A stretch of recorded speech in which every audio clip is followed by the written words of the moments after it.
Hi everyone, welcome back to my channel. My name is Carly and I'm a mixed media artist who specializes in gouache paint, ink work, and sometimes I do other stuff. And in this week's video, I'll be showing you how I painted the goblet in this still life painting that I finally finished. This is going to be a more step-by-step process video. For a lot of my paintings, I like to start an underpainting using watercolor pencils, and this is because it's basically like starting a painting out like a drawing, so that's what I'm doing here using a purple watercolor pencil. I'm outlining the very general contours of the goblet. In areas where I know it's going to be a little bit more defined, I just made sure to draw it a little bit heavier in those areas and blended that out with a wet brush with clean water. With a still wet surface, I'm going in with a crimson watercolor and doing a wet on wet technique, which allows the watercolor to create its own natural gradient without me having to go in and blend everything. It just creates a soft gradient on its own. After I have that done, I'm going in with gouache. So I like starting with the darkest darks first. I'm creating this really dark plum color for areas where there's going to be more shading, and in areas where there's more of a translucent effect going on, maybe having more light showing through, I'm going to have more of that really bright crimson. This is a really dark red goblet, like the glass itself is red, and it's very detailed. There's a lot of intricate carvings in it, like in the center here, where these circles have these diamond faceted cuts in there. So it's really important to kind of strip down the subject matter into the most basic shapes and try your hardest not to get so overwhelmed with not only the intricate detail, but all of the abstract weird shapes and colors going on from the fact that it's glass and also reflective.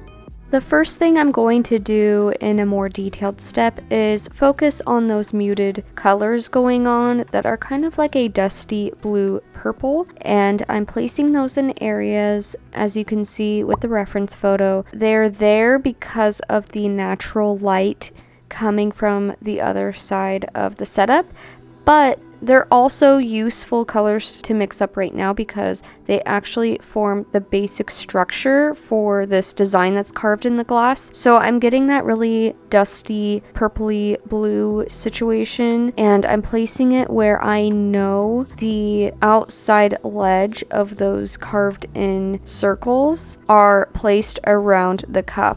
So we're doing the general structure of everything. Earlier, you did see me do those little diagonal grid lines, and I got rid of that because I was like, it's too soon, man. And instead of focusing on that, through that you can see the gradient of where the light is shining through. It's like the glow from behind the glass. And you need that foundation before you do any of the detail. So I just did that crimson to plum gradient and saved the more detailed details for later.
Now, don't get me wrong, I do use a nail art brush and very tiny brushes to do very tiny details, right?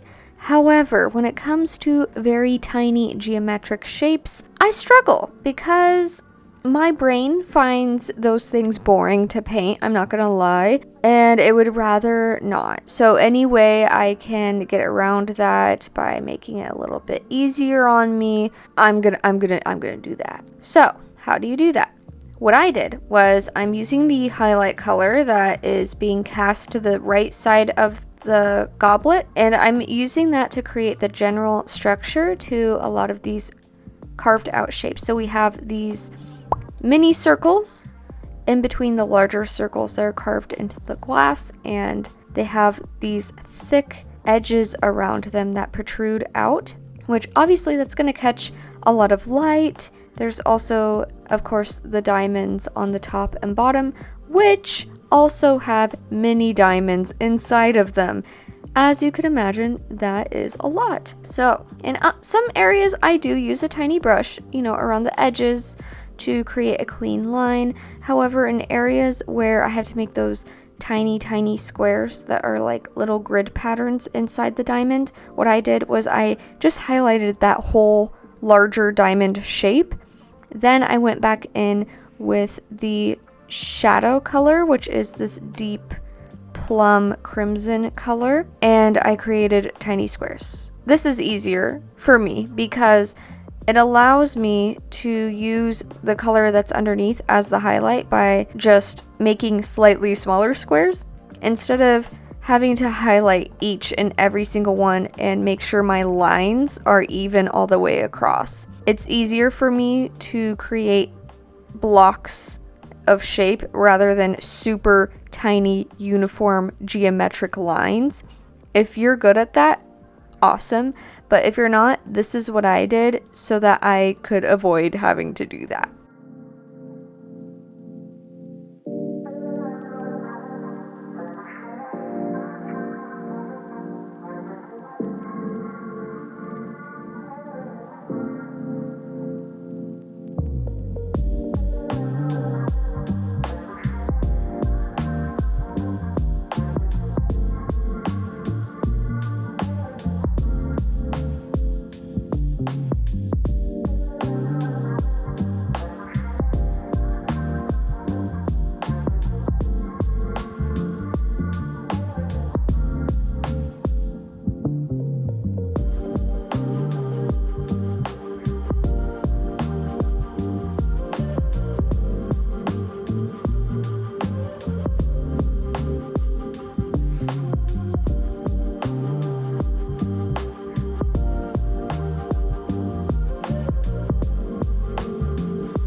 It's at this point where I have the tendency to overblend before realizing, oh, it's not that I need to blend more, it's that I need to go up or down in value. Typically, meaning I need to go up in value and more specific with my placements.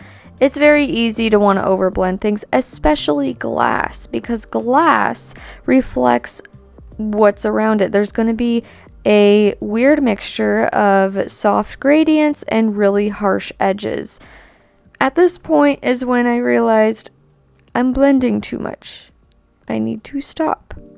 I have the general form. It's time to get onto that next level of clarity in the painting. How do I do this? I add white to my paint. So the color I used for the window light coming through onto the glass, that kind of muted purple color, I'm just adding white to that and getting more specific with where I'm placing it. So, as you can imagine, we're placing it in areas that we already previously highlighted, right? But we're going to add the paint in smaller, more specific areas. This is going to show that that general area is getting light hit on it, but these are the higher points of highlights in that area. I'm also doing that kind of reverse highlighting technique on the center circles there because they also have those faceted diamond shape grids going across them. This makes it so much easier. And as you can see with how I place the squares, we're getting that glow from within look with the glass.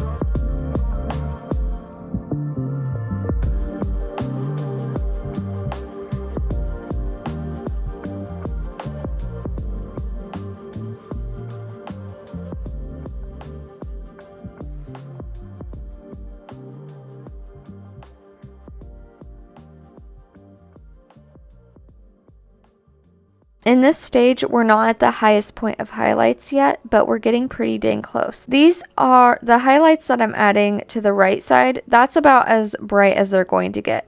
But in the still life setup, there's actually a studio lamp to the left side that has an exposed light bulb. So as you can imagine, that's going to get really blinding highlights. So on that side of the goblet, there's going to be a higher intensity of warmer light hitting it, meaning I'm going to use more warm colors like yellow or orange versus this bluish purple color, and I'm going to be using a lot more titanium white on those highlights too.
So the window is on the right side of the room, giving that cooler toned highlight to the right side of the goblet. As that light scatters across the domed shape of the goblet, more of that cool toned color, that muted blue purple color, is going to be cast to the side of the goblet. So that color, higher in value, are the highlights to the right of the goblet.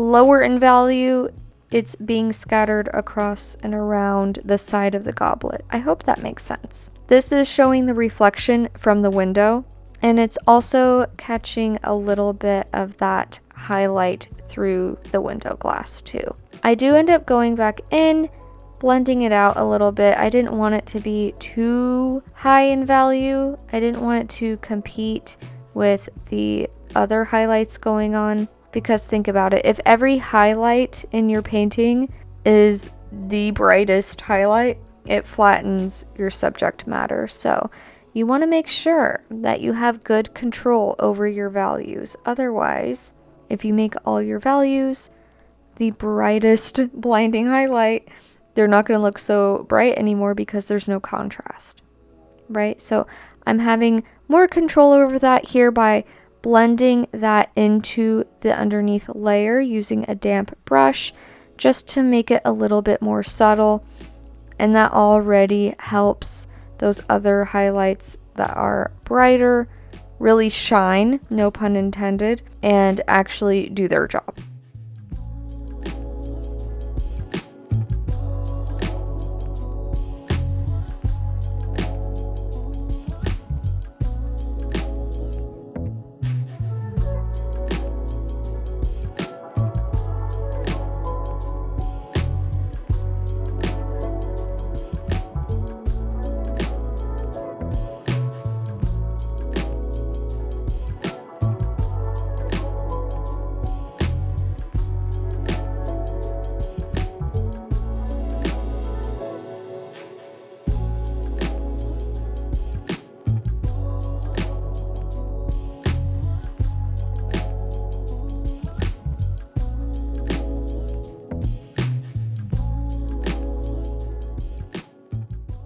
Last but not least, we are now doing the final highlights in the painting.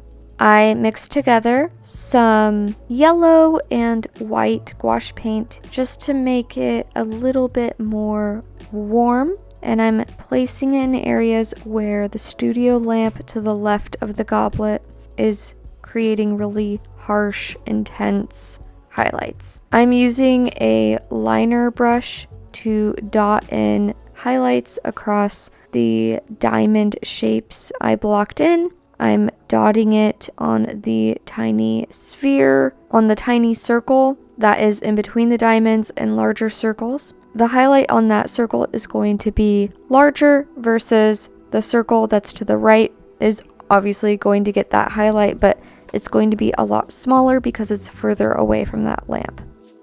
I also applied it to the rim of the glass, as well as little edges across the stem of the goblet.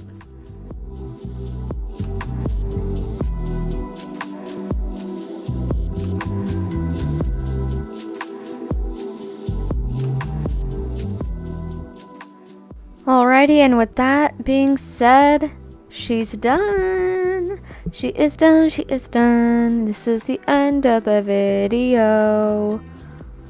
Cool. Yeah, I hope this video helped someone out there. Glass is complicated, okay?